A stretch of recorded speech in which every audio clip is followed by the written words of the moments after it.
What's going on, everybody? It's your boy C-Zar, and we are talking about Toshi today. Hit that like button, you guys. Subscribe if you want to see more content like this, and let's get into it, my friends. It is the hold on now. Wait, let me make sure. Yeah, okay. It is the first day of August, and here we are with about 2 days, 8 hours left in the week. I know it says 9 hours, but it's trust me, it's 8 hours. You go to the daily time frame, 8 hours left in the day here.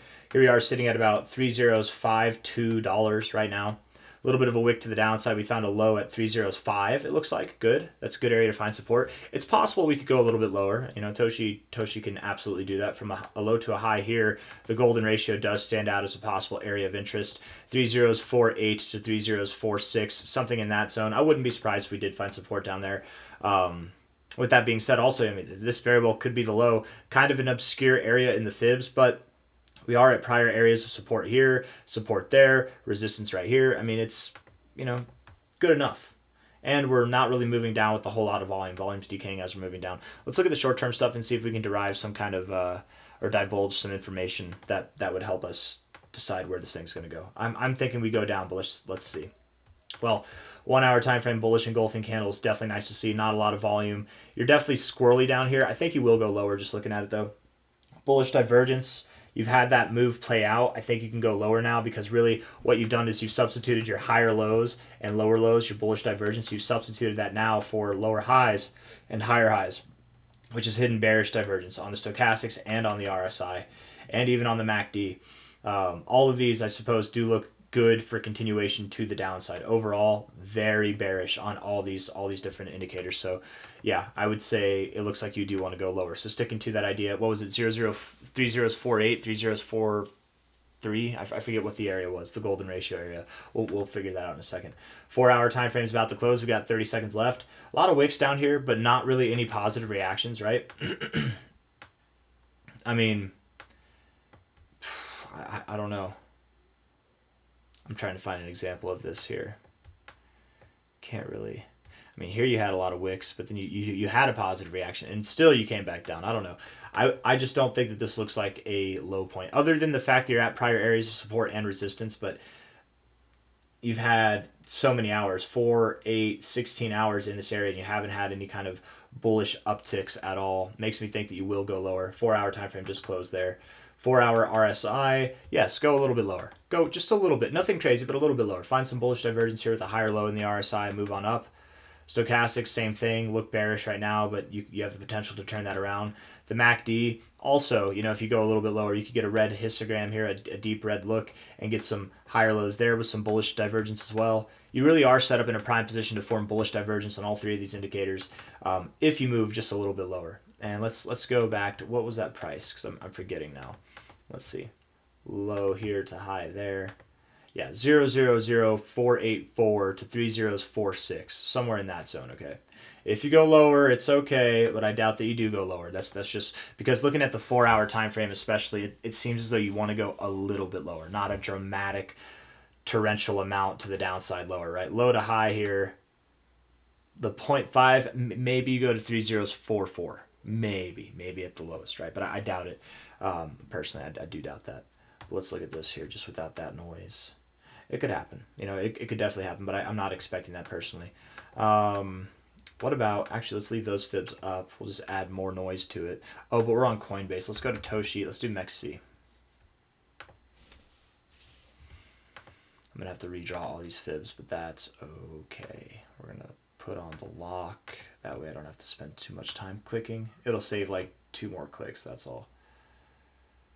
Right, I've got all these fibs on the right way. Yes, okay, cool. So 382, you're not finding support there. Okay, so this fib does not help at all, actually. Okay, cool. Good to know. If anything, I mean, that larger fib, what it might be telling us is you could actually instead be finding support here, but I doubt it. I doubt it personally. I think that you will go lower. I'm not weighing too much on that fib there. I think this fib will guide us going higher, and I do think that whenever it comes to moving higher, you will find resistance somewhere at about 0017 to 0014, something like that. Come back down, consolidate, find support at prior resistance at the golden ratio, and then continue upwards to new all-time highs, probably sometime in September. Not August at this point. Sometime in September, that's when we're thinking new all-time highs. Timing is not my strong suit, but man, we will get there. Absolutely, we will. Toshi's in an uptrend right now. We're in a very bullish uptrend. So just consolidating a little bit, and within these runs up, you can see here you had a 1, 2, 3-legged consolidation phase. Here you also have a small one, 1, 2, 3-legged consolidation. I don't know how obvious it is, but let's look at it on the 4-hour time frame real quick. 4-hour time frame. You can see that it is 3-legged, right? 1, 2, 3. I think you're just forming that last leg right now. Let's just see how deep it'll go. Oftentimes the last leg is the one that's the longest, but that doesn't mean that it has to be. Let's just see. They're oftentimes symmetrical too. You're pretty close. You're so close, man. But I think you just have a little bit lower to go. Very, very, very much believe that. I don't think that you'll go to 0004 or 0042 or whatever it was. I think you will hold that 3048 to 3046 level. But again, if you do go lower, everything's fine. It's not a problem. It's okay. When it comes to moving higher, let's talk about that because you will be moving higher soon enough. You're in an area that you like to bounce in the daily RSI. Maybe if you go a little bit lower. Stochastics are starting to cross up, so let's get that to happen. Maybe not today, but over the coming days, sometime next week. MACD is at an area to bounce as well. You like to skim this 0 and then bounce off of that, so that's actually not a bad look as long as we start to progress over the coming days. When I say the coming days, we could move down over the weekend. It is Friday, so I mean, if we move down over the next couple of days, it's okay. But if we move down over the next week, that could be a problem, right? So, and I don't think that's what's going to happen. I think that we will find support around this area and then continue to move up, but we need to see that happen probably sometime next week. If not, over the weekend's fine too. When we do move up, which is soon enough, the target areas in mind, again, are 0014 to 00175, something in this area, okay? That's the next target area where we'll find resistance. What do I mean by find resistance? I mean something like this probably, or even more minor, maybe something like this, right? I don't think that it'll last a whole month, but it could last, from the end of August to the middle of September, and then going into the end of September, or and maybe I have the time frame wrong. Maybe we're up there in the middle of August, and then the end of August is when this time frame ends, and then all of September's bullish. I don't know. I do assume that September, though, we will be moving up to new all-time highs, and we should see targets somewhere around 0045 to 007, something in that area personally, maybe even a little bit above there. With the 1414, it's pretty common to wick just above it and then close below it. So we could go all the way up to 1 cent, but at this point in time, I think that'll be reserved for later targets or later dates. I think that 1 cent and beyond is inevitable for Toshi. I think that by the end of the cycle, we will definitely get there. By the end of this year, absolutely, you'll be there and beyond. Wouldn't surprise me at all if we saw targets, by the end of this cycle, because Toshi's got such a low market cap, we could see targets that are, we're at 005. Let's see. What are we dealing with? So I don't want to just guess. I mean, it is guessing at the end of the day, right? It's all guessing, but educated guesses. I would think that at a minimum, by the end of the cycle, Toshi's going to be at about 2 cents, okay?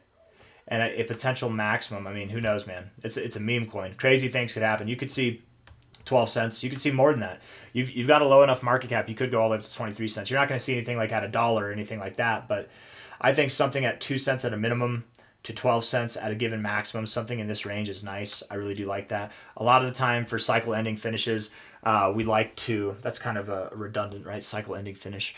Cycle ending moves, you do like the 2272 area. So with that, the 2272, oftentimes you go just above there. That's at about 5.1 cents, which is roughly a 100x from here. So a little bit above 100x even by the end of the cycle. I wouldn't be surprised at all if we got there, but I've got nothing else for you guys. Short-term stuff, mid-term stuff, long-term stuff, all things look good except the short-term looks a little turbulent. So just hold out, buy the dip, hit the like button, subscribe. I'll see you on the next one. Take care of yourselves. Bye-bye.